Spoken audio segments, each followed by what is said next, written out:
Welcome to Mpowered Living. I'm your host, Sheu.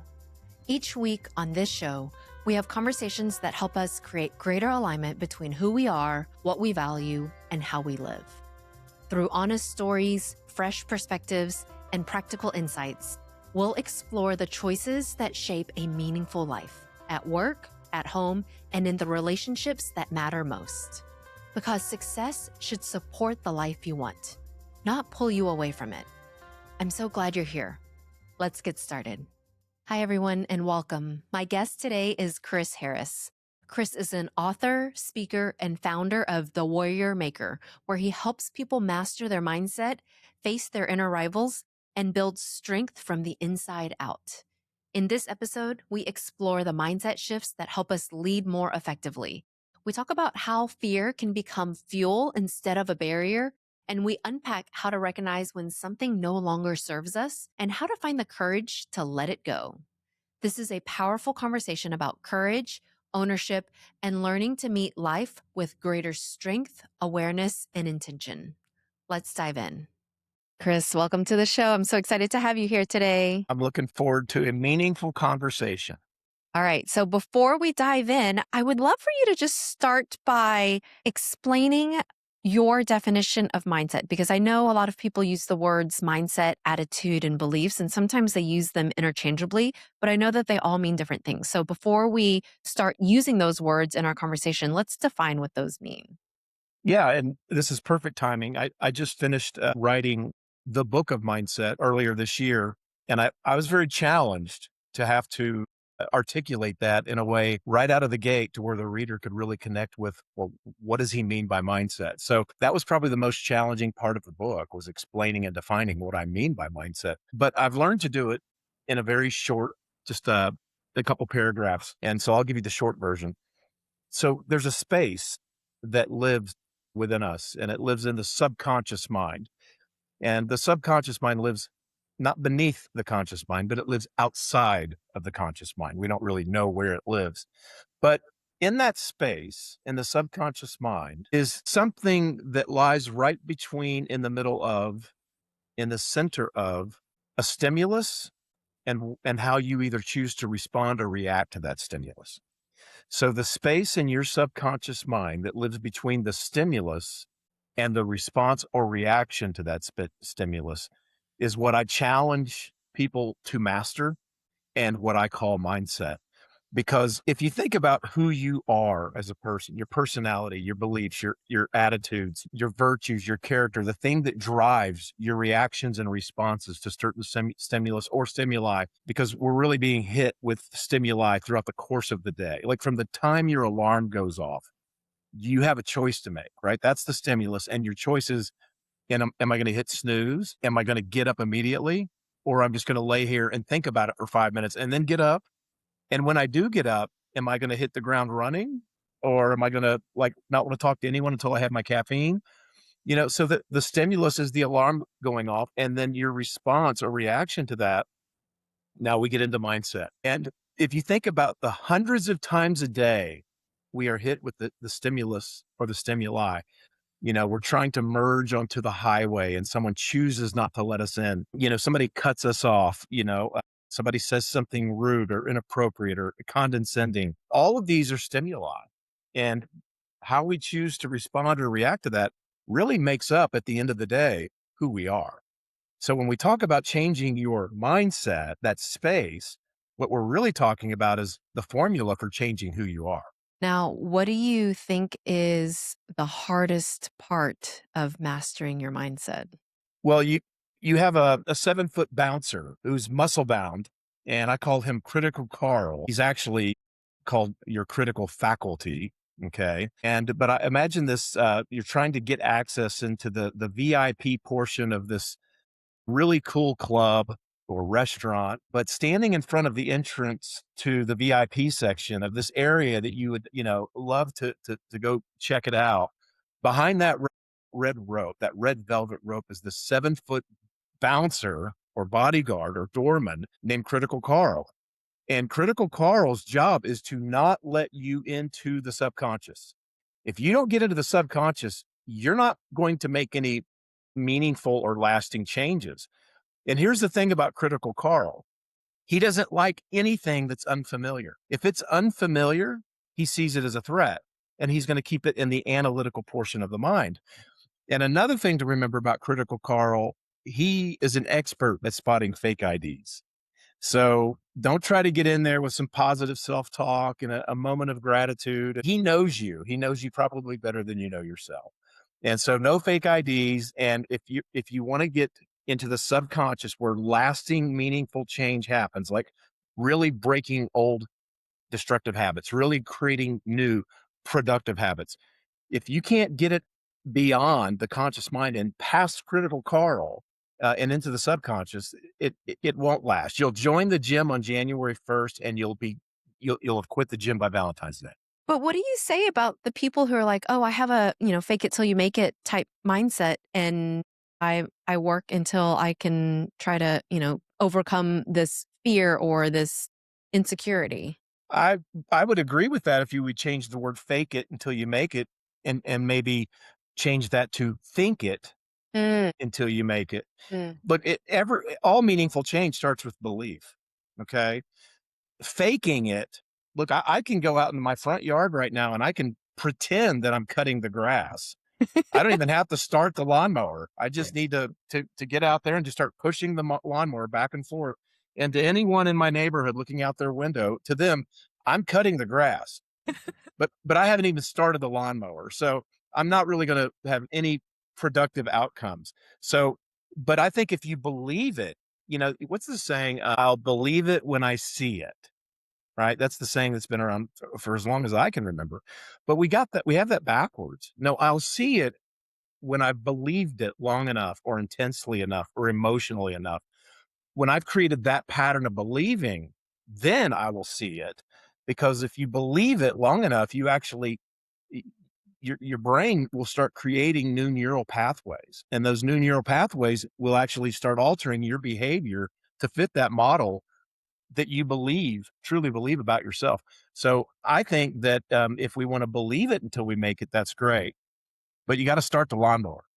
Okay, let's talk a little bit about fear and courage. What do you think is the biggest misconception that people have about courage? Well, I don't believe that you can have courage without fear. I mean, I believe that the simplest definition of courage is being afraid and choosing to do it anyway. So I think they're kind of symbiotic. And then fear, I think fear is actually can be a really good thing. Some of my greatest successes were motivated and fueled by my fear. And we often are motivated by desire for gain, but even more so, we're motivated by our fear of loss. So I think when we talk about fear, I think we can talk about it in a very healthy context as long as we're talking about rational fear. Now, if we want to talk about irrational fear, that's really the culprit here, right? That's a fear that either has a very low probability of happening, or it's a fear that maybe does have a realistic probability of happening, but we're not being motivated by that fear to take action to change the outcome. So it might as well be irrational. If you're not going to be motivated to do something to change the outcome, then it's actually a waste of space, a waste of thought, and it's living rent free. How do you know when that fear is actually trying to protect you versus limit you? Yeah, we'll call that, is it being the jailer or is it being the counselor? Okay. So fear the counselor, I just really rely on intuition. Yeah, I think intuition is a gift. And I can look inwardly just for a moment, what they call it, metacognition, right? The ability of thinking of what you're thinking. And that's where you go in and you disrupt your automated thinking. You disrupt it intentionally. And 95% of what's going on, in the course of a day is all on automation. I mean, right now you're blinking, you're inhaling, you're exhaling. This is all automated. And so if we want to really know, is this fear the jailer that's trying to hold me back? Or fear the counselor that's saying, hey, wait, you may want to turn left instead of right. Then what I have to do is I have to stop in that moment, and it only takes microseconds, and I have to think about what I'm thinking, metacognition. And I ask, is this fear the counselor or fear the jailer? To thine own self be true, and then that can't be false to any man, I think is how Shakespeare said it. So be true to yourself. Ask yourself, stop what you're doing in the moment. Turn off automation. What do you see as a fear, like a common fear that is actually limiting people and it's a blind spot, like a fear that they don't even recognize? You know, I've done a lot of work with military special forces for about 25 years around the world. And I can tell you that fear of failure is really big. I think another one that I've seen a lot, especially in high performers, top achievers, fear of looking stupid, Mm, fear of being embarrassed, fear of doing, saying something that doesn't live up to that image, that ego that you've worked so hard to build. I think you have to be very clear about what your definition of success is to you as it relates to what you're trying to accomplish. And I think you equally need to be very clear at articulating what failure is to you. So for me, success is simple. When I was growing up, I grew up in a great deal of poverty, just surrounded by poverty. And so when I grew up, when you went to get new tires, if you got 4 new tires at the same time, you were successful. yeah. I didn't know anyone that got 4 tires at the same time. If you wore a Rolex, you were successful. If you wore a suit to work, you were successful. If you drove a Cadillac or a Corvette, you were successful. I grew up in a GM, General Motors manufacturing city. And so if you or your parents, drove the Cadillacs or the Corvettes, you were successful. But I've come to learn that success is simply stated, it's the attainment of a goal. So you have been successful as it relates to that time bound and measurable goal. Okay. That's it. And then failure, you know, for me, the only way I can really fail is if I choose not to start. Mm. Like that's failure. But once I start, I take failure off the table. Once I start, I have 2 options. I will either win or I will learn. That's it. What is the antidote to those fears that you just named? Well, you're gonna have to look into your own ego because most of them are tied to our ego, and our ego is, latched into our identity. But the truth about ego and identity is, I mean, they should be shifting and growing as we evolve, as we grow. I don't wanna have the same ego or identity, that I had at 10 or as I did before I was married. And then my identity shifted after I got married, and then it shifted again as, we had kids, and then it shifted again as our kids grew up and we became empty nesters. And then there's the loss of a loved one, or there's retirement, or there's having grandchildren. Our identity needs to be moving and evolving with us. If we have a fixed ego, meaning fear of loss, fear of failure, fear of looking stupid, well, that's fine. But again, you need to be aware of that so that you can kind of say, okay, it's time to move on. It's time to grow. It's time to evolve. And it comes back down to thinking about what you're thinking. I don't know if any true change or transformation that begins without first starting at acknowledgement and acceptance and awareness. So nothing really good happens until we become aware and accept and take ownership for where we are at that state. And it's okay. It's time to move on. It's time to grow. If this is not already in somebody's practice, what are the signs, the symptoms, the signals that they should be looking for to know that it's time for them to pause and do that reflection? Well, I created a method called MetaCue, METACUE, MetaCue's method, because this question was asked to me a lot, has been asked to me a lot. A lot of neuroscientists, I don't know what percentage of them, but a lot of them agree that, the ability to kind of stop real time and think about what you're thinking is really a very high form of intelligence because it's the only way you can disrupt the automation. And if you don't disrupt the automation frequently, you're kind of on autopilot. So what I created was the meta cue method, and you can create whatever cue you want. Okay. So your cue can be sit, it can be stand, it can be look at my phone, it can be open, it can be closed.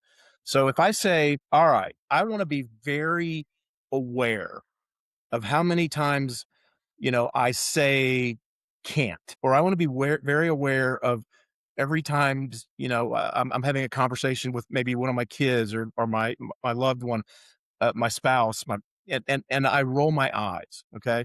Like my wife brought it to my attention. A while back, but she said, every time I start talking to you about this particular person or subject, she goes, you roll your eyes. And I said, I most certainly do not. What are you talking about? And, but we've been married 30 years. She knows me very well. And I thought, okay, well, the only way, if that's true, and I'm sure it is true, but there's no way she would have made that up. I didn't like the fact that it was true. I would like to think that I'm not carrying around that kind of bias, negative bias toward this particular person or thing. So anyway, so I created the MetaQ, and the MetaQ was that anytime for instance, the average adult looks at their phone about 90 to 95 times a day. Okay. They check their phone 90 to 95. If it's just to see if there was a text or a call or what time it is or the weather or whatever. Mm, All right. An email. That's a lot. So if you said, this is something I'm really serious about. So I want to be like thinking about what I'm thinking like 90 to 100 times a day. So my cue is every time I check my phone, I have to stop for a moment and disrupt automation. I have to think about what mm, am I thinking about? mm, If you say, well, 100 times a day might be a bit ambitious for me. So I'm going to do sit stand every time I sit and every time I stand, or every time I open or close something, a drawer, a door. It doesn't matter, but you create the cue based on the kind of frequency you want. But the only way we're really going to get in there and derail this is if we're consistently being aware of this. So create your cue and then assign like a desired outcome, because it's not enough just to say, I want to think about what I'm thinking so I can disrupt automation. You have to be very clear about what are you trying to move toward. And for me, it was, I don't want to roll my eyes anytime this person or this thing gets mentioned. I want to stop that. And what was your cue? So you every single time you found yourself rolling your eyes, what were you gonna do? What was the interruption? I'm going to stop and think about what I'm thinking. Like, Mm, okay, why am I rolling my eyes? What mm, is it about hearing this that is causing me to not respond with rolling my eyes, because now we're into reaction. I'm reacting. Okay. There's an automated reaction, like a doctor tapping you on the knee with a little green rubber hammer and the leg kicks out. So anytime this subject came up, I was rolling my eyes and I'm like, okay, wait, stop. What is it? What is unresolved between mm, you and this person, place, or thing that's causing this? And I got to it. And the bottom line was there was an offense. I had an unresolved offense. And because I was stopping and thinking about what I was thinking and I was disrupting automation, I very quickly came up with, I'm offended. Well, why am I offended? Well, I'm offended because there's something unresolved from several years past. So I had a choice to make. And the choice was you can either let it go or you can keep rolling your eyes. I chose to let it go. good for you.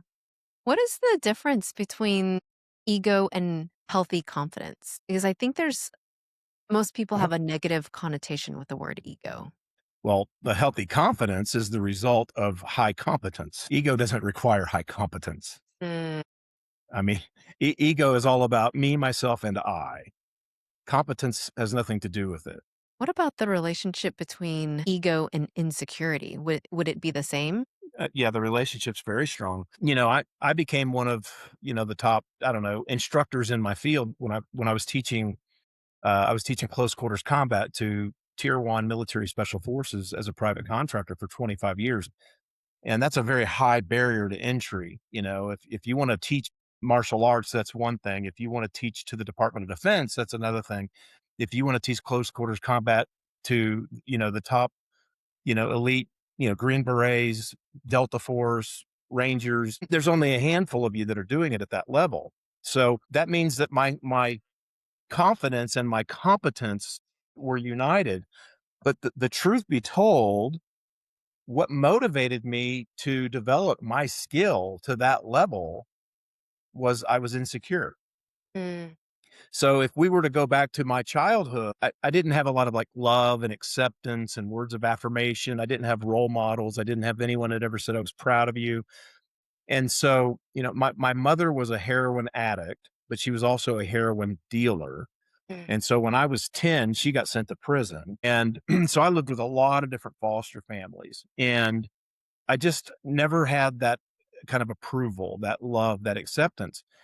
And as a boy, I remember taking my first martial arts class, and an instructor came to the government housing or the projects, whatever you wanted to call it, but that we lived in government housing back then, government subsidized, apartment complex. I think our rent was like $35 a month. That's how subsidized it was.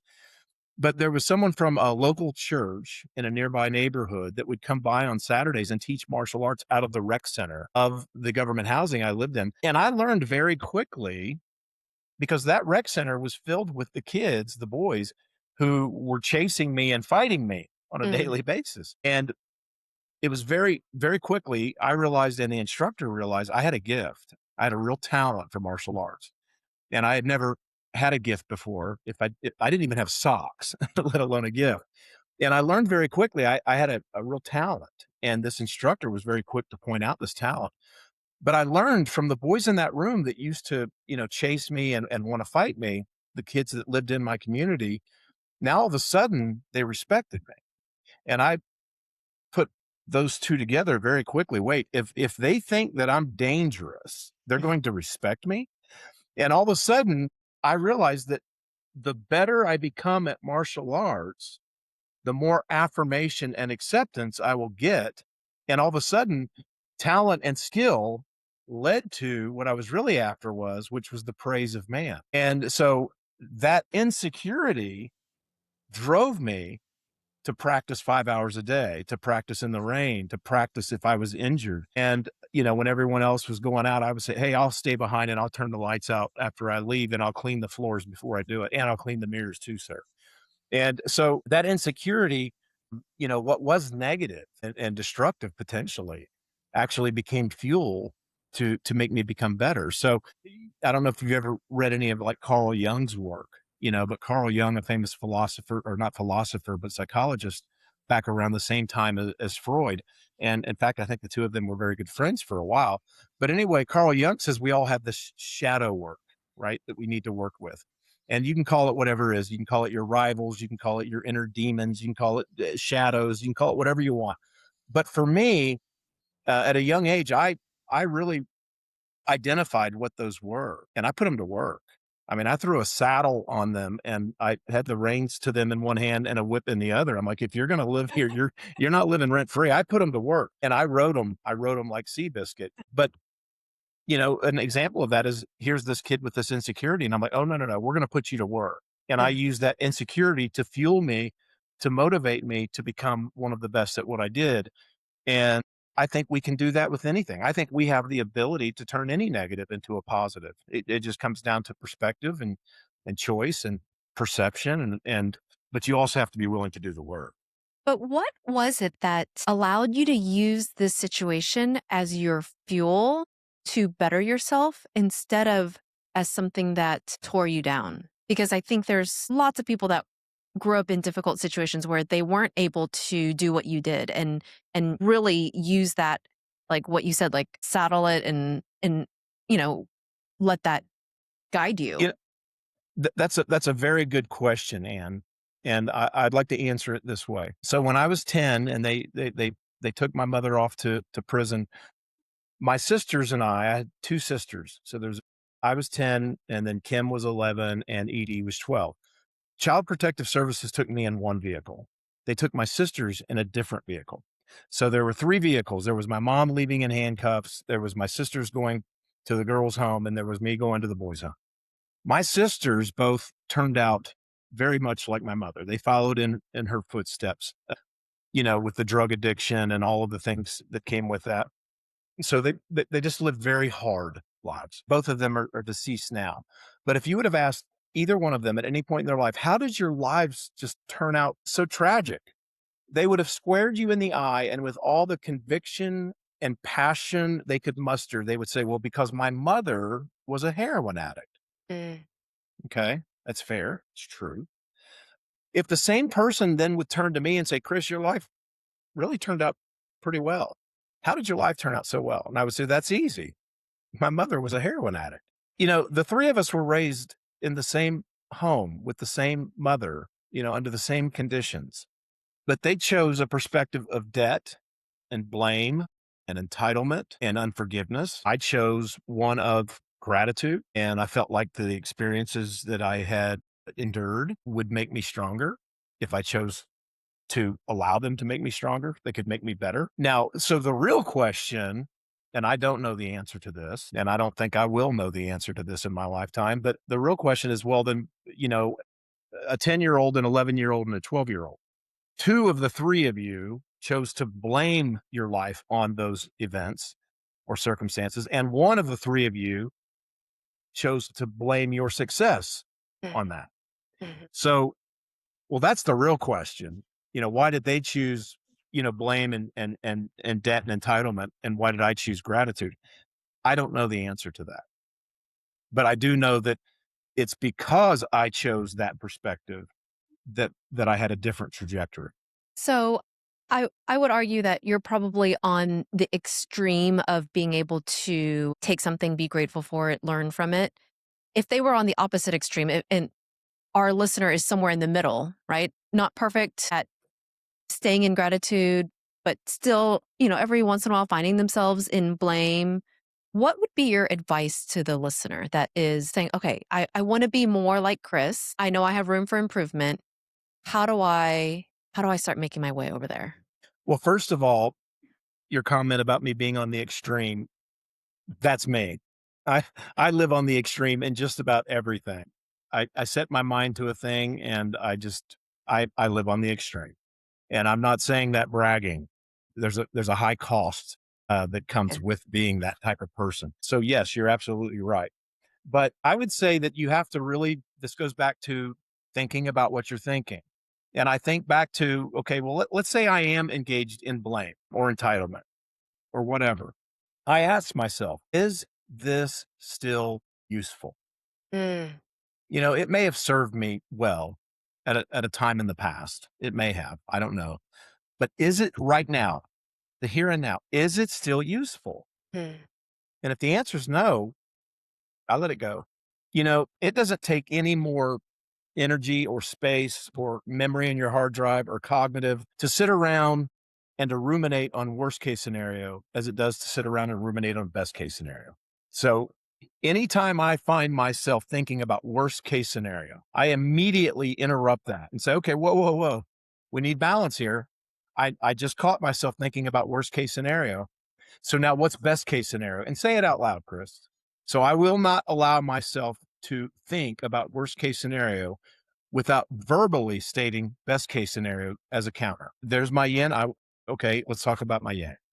It doesn't take any more energy or effort. How do we coach others into the gratitude, acceptance, learning from mindset? Whether it is somebody on our team, whether it is our spouse, whether it is our child, what is coaching and helping them make that shift look like? You know, a really good book and a very popular book on mindset is written by Dr. Carol Dweck, and it's actually called Mindset, and it's Yeah. a great book. And but throughout the book, she really talks about two kind of opposing mindsets, fixed and growth. I would say the answer to your question is let's look at that book, but let's change. I'm going to take a liberty with her beautiful work, and I'm going to take a liberty and say, let's not call them fixed mindset or growth mindset. Let's call them something differently, just so your listeners, your audience can hear this. We're going to call fixed mindset closed mindedness, and we're going to call growth mindset open mindedness. Mm, So for me, because that book really teaches us that at the end of the day, it's the open mindedness mm. that wins the day. And it's the closed mindedness that stays and remains stuck. So I would say to answer that question, it all begins with becoming open minded, becoming more open minded, at least in the area in which you're trying to improve. Okay, I have a question and I'm trying to figure out how to ask it. But if somebody is listening and they are thinking, well, my closed mindedness In that area, in that area has been a result of a lifetime of performing, making decisions, being stubborn, having courage, right? Like, I feel like a lot of high performers have gotten to where they are because they were potentially in their mind, they credit their success to some of this quote unquote closed mindedness, like their ability to make tough decisions and stick to their guns and try to get other people to believe what they believe. And so if somebody's thinking, okay, well, I've only been able to be where I'm at and be successful because of my stubbornness, my grittiness, my, whatever it is that they're thinking, if they're crediting that and equating that to closed-mindedness, what would you say to that? Well, you're talking to me. That's me. I've had a lot of successes in my life, and I would accredit a lot of them to my refusal to come off center, closed mindedness as it relates to that. But I'll tell you where I draw the line. If that accomplishment and that achievement is not accompanied by joy and fulfillment, Mm, then it needs to be reevaluated, and I'm going to have to come off center. But if what you're achieving and what you're attaining, your success, the attainment of a goal is due to your stubbornness or your closed mindedness, I would say, well, as long as those achievements and accomplishments are accompanied with fulfillment and joy, then keep at it. mm, And if they're not, you're missing the point. that's good. Going back to your story about your mom, do you believe that the mindset that you had that was different from your sister's was something that you were born with? Or was it something that was developed? Meaning, do you think your mindset and your ability to take that situation and turn it into something that helped you was a result of the martial arts teacher and, you know, nature versus nurture, resilience, grittiness, It, mindset? at the time when I was 10, that's a great question, by the way. But when I was 10 and they drove my mom off, and me and my sisters were separated. I didn't know at that moment the perspective that I was choosing, and I didn't know that it Mm, was a healthy perspective. It really didn't happen until about 12 that I started to kind of see this vast difference between me and maybe some others that were in my situation. And I was homeless, and I was, sleeping under bridges and eating out of dumpsters. Now I was homeless because I chose to be homeless. Okay, that was a choice. I was actually living with a foster family, and I knew they didn't want me there, and I knew they just were letting me live there because they were getting an additional stipend from the government, and that was fine. I was grateful to have a roof, but winters in Dayton, Ohio are brutal.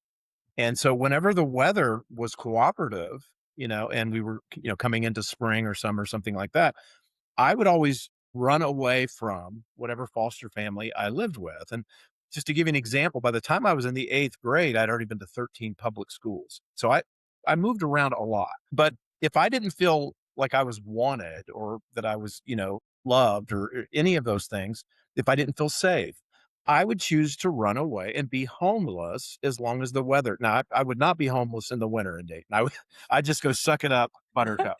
But I was homeless, and I think it's very important that I say by choice, okay? mm, And I was digging in the dumpster, and I found a bag of donuts, and I was very excited about this bag of donuts. The donuts were completely protected by the bag. They were still fresh, and I was just all proud of myself, sitting on the curb eating these donuts that I found in the trash.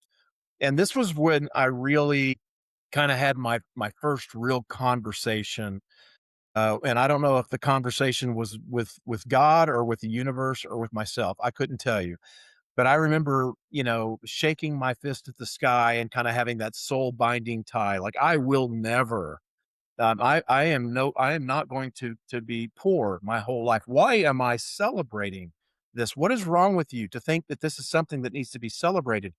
You're better than this. And I remember wadding up the bag and throwing them back in the dumpsters and saying, mm. I'm going to do whatever it takes to break these chains of poverty. I'm not going to be poor like this my whole life. Someone has a map, someone has a compass, someone has both, and I'm going to do the work.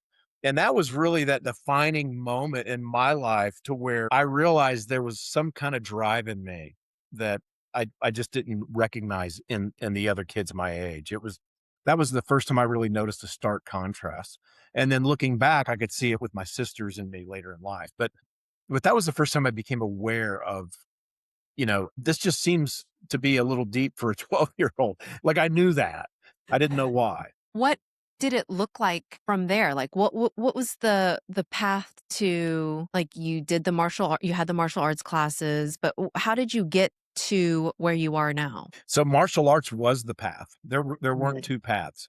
When I was at the rec center, in the projects, and the instructor would come on Saturday mornings and teach the class. And I realized I had a gift, and I became very passionate. So I actually viewed, moving from family to family to family as probably one of the greatest gifts I received as a child because, it was in the city. So, I mean, just imagine downtown. And so any home that I moved to, any family I moved in with, even if it was for days or weeks or months, it didn't matter. The very first thing I would do is I would find the nearest martial arts school or karate school or dojo.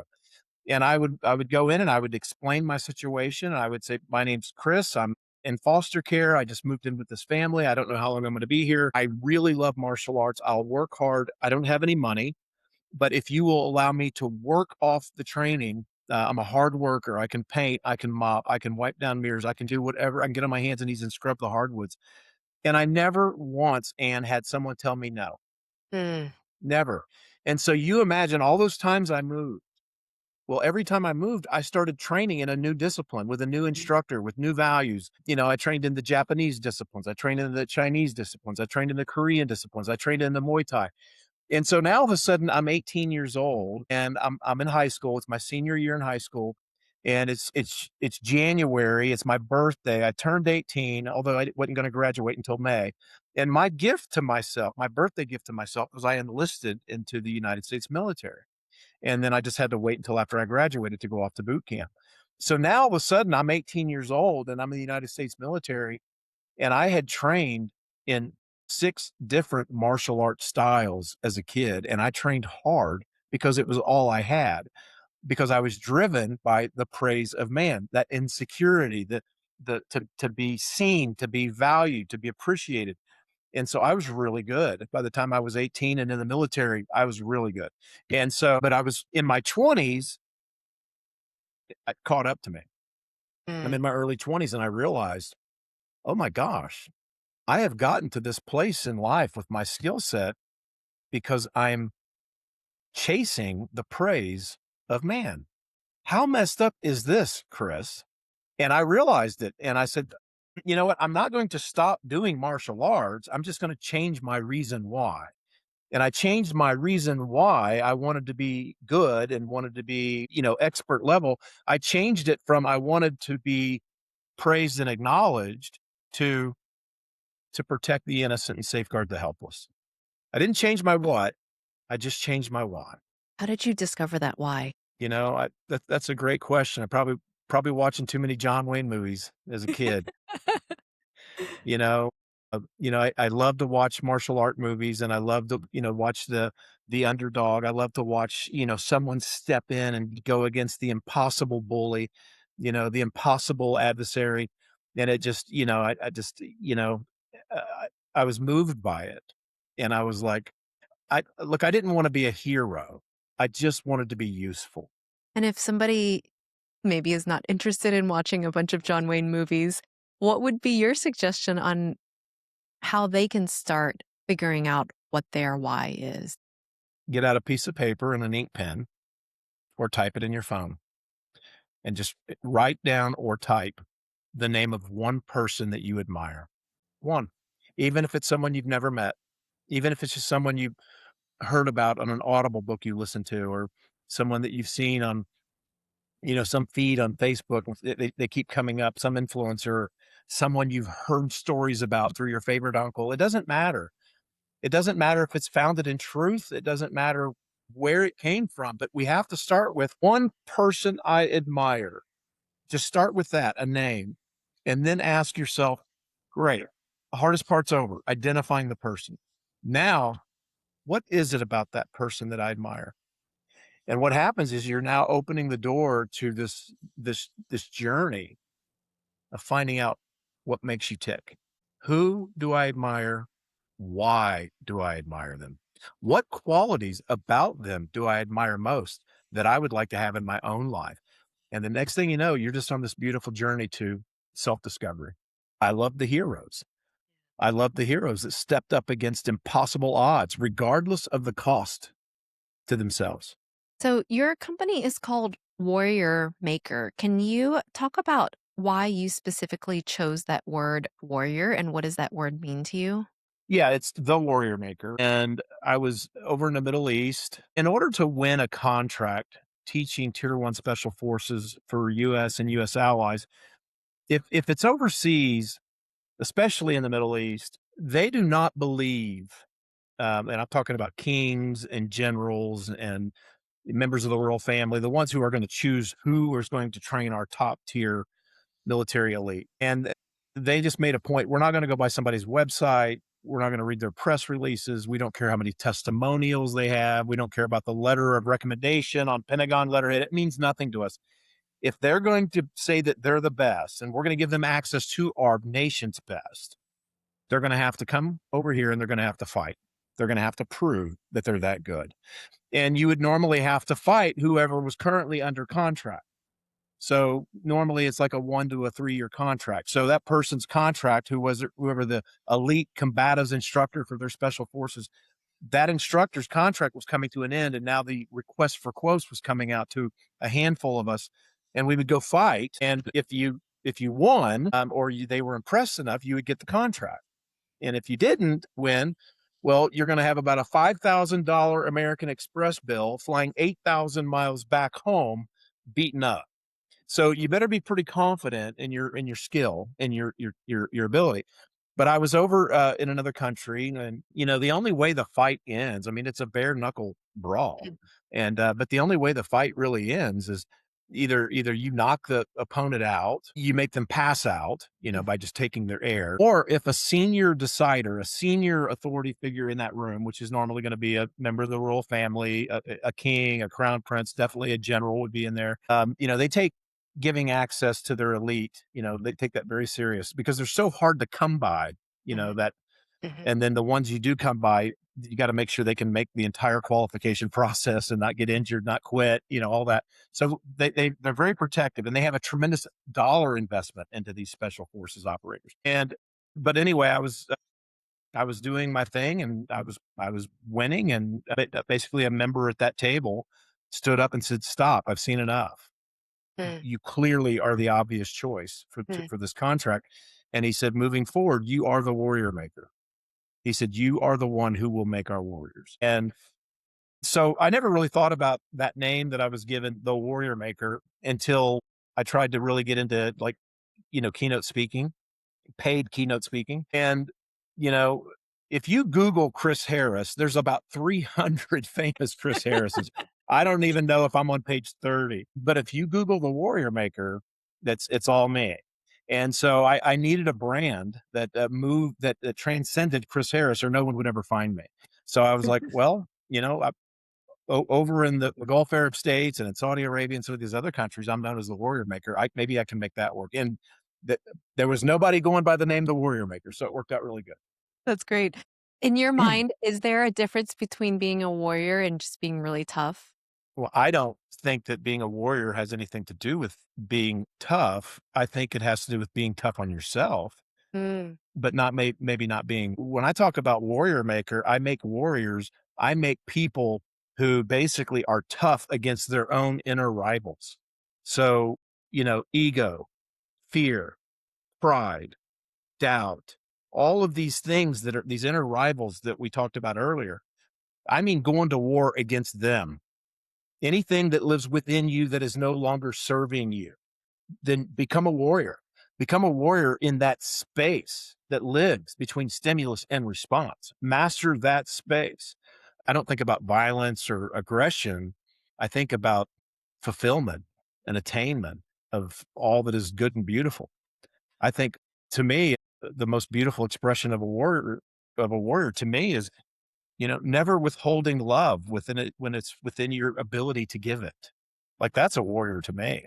okay, Chris, are you up for some rapid fire questions? My favorite kind, Something that you've stopped doing that's changed everything. something that I stopped doing. Mhm. Or maybe something that you just don't do that other people do. Well, I started writing books 20, 25, 26 years ago. And my latest book that came out a few months ago, that was my 14th book. And Congratulations. thank you. So I would say something that I started doing that changed everything would be consistently writing. I mean, 14 books over 25 years, it's a lot of work, especially for someone like me who doesn't enjoy writing. I don't enjoy it, but I enjoy being an author. Yeah. All right. But I think starting to write and consistently writing, even though I don't like to write, has had a tremendous impact on the evolution of Chris Harris.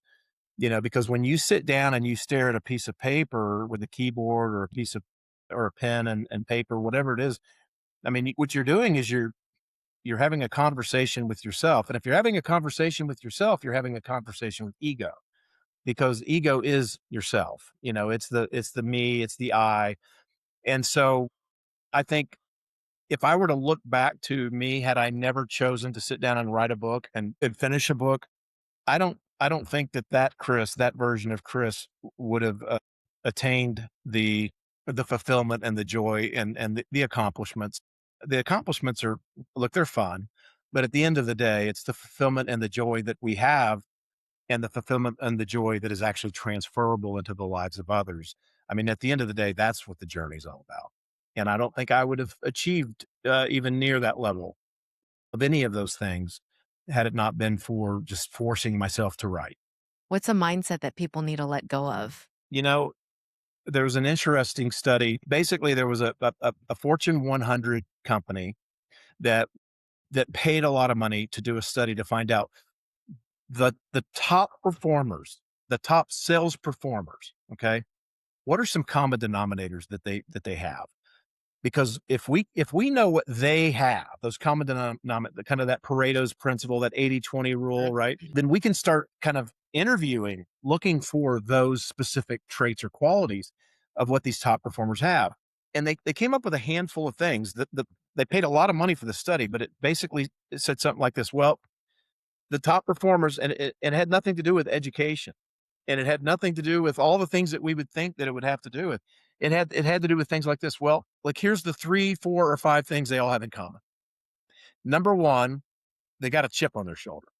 Number 2, they've got something to prove, Mm, either to themselves or to others. mhm. Number 3, a lot of them come from broken homes, broken families. Okay.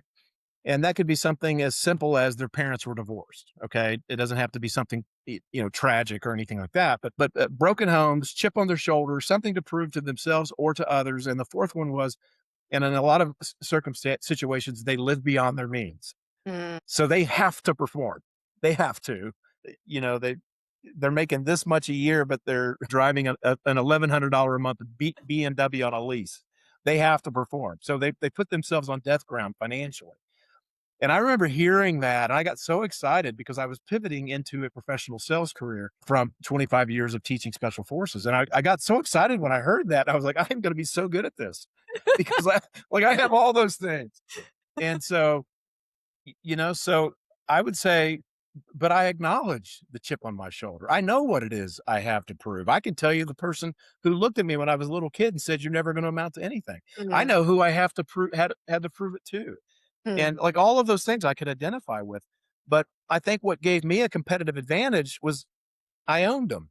mm. I didn't run from them. I didn't hide from them. I didn't deny them. I absolutely owned them. Yeah, Chris, you got a chip on your shoulder. I know. And that's why I'm going to close this deal. And I'm going to take some sandpaper and get that chip. We're going to deal with it right here and now. I do have something to prove. I do have a chip on my shoulder, and I'm working on it. That's good. I love that. What's one thing that instantly improves relationships? Instantly, like right here, right now, in the middle of a conversation, I think any relationship can be improved if you go into every conversation, whether it be personally or professionally, and you immediately say the number one priority that I have in this conversation is to determine which one of the three H's is this person telling me this story from. Which of the three H's are they telling me this story right now because they want to be H number one, they want to be helped. H number two, they just want to be heard. And H number three, they either maybe they want to be hugged or Mm, held, just mm. metaphorically. Yeah, So, yeah. do they want to be helped? Do they want to be heard, or do they just want to be hugged? And if you listen intently, actively, for what is the H that is driving this conversation at this point in time, And I'm not going to sit here and let you talk so I can think about my response the moment you draw a breath. No, I'm looking for that H, and I am going to speak to that H. Because if we reply in a mutual exchange, a conversation, if we reply and we're speaking back, our response is speaking back to the wrong of the three H's, there's just so much connection that could have been there. Because if I speak back to the right H, you know immediately, I get you. I am listening. I hear you with my heart. And that is what draws people into deeper, more meaningful relationships. It's being heard. It's when you speak to the right H and you're looking at someone and you're saying, I see you. Mm, powerful. Last rapid fire. What's a book that you think everybody should read? I think How to Win Friends and Influence People is such a powerful book. It taught me such a valuable lesson. Somebody asked me once, hey, Chris, you've been married for 30 years. If you could put your finger on one secret, to you and Corey's, successful marriage, what would it be? And my answer has always been the same. We have a steadfast rule between the two of us that under no circumstances will we criticize the other. Under no circumstances, even if the other person is asking for that level of feedback. Not with you. You got the whole world that can give you that kind of feedback. They'll get in line to criticize you if you ask them to, but not in this house, not in this marriage, not in this relationship. And I think I learned that lesson in the book, How to Win Friends and Influence People. That book is about, look, the sweetest sound in the world to any person is hearing the sound of their own name. There's nothing good that comes from criticism. And and I think that book just drove that deep into my marrow, and I've never forgotten it. If you want the listener to just take one thing away from our conversation and actually put it into action this week, what do you hope that is? A quote from Alan Watts, a British philosopher who was it kind of peaked in the 70s, but I would take a quote from Alan Watts, and he said this: "You are under no obligation to remain the same version of yourself you were 5 minutes ago. Mm. Let it go and keep moving forward." Well, thank you so much, Chris. It has been such a joy to have you on the show today. Mm, Thank you so much for sharing. I really enjoyed it. Thanks for joining me for this episode of Empowered Living. I hope today's conversation gave you something meaningful to reflect on and something practical to carry into the way that you lead, love, and live. If you enjoyed the episode, subscribe, leave a review, or share it with someone who might benefit from the conversation. Thanks for listening, and I'll see you next time.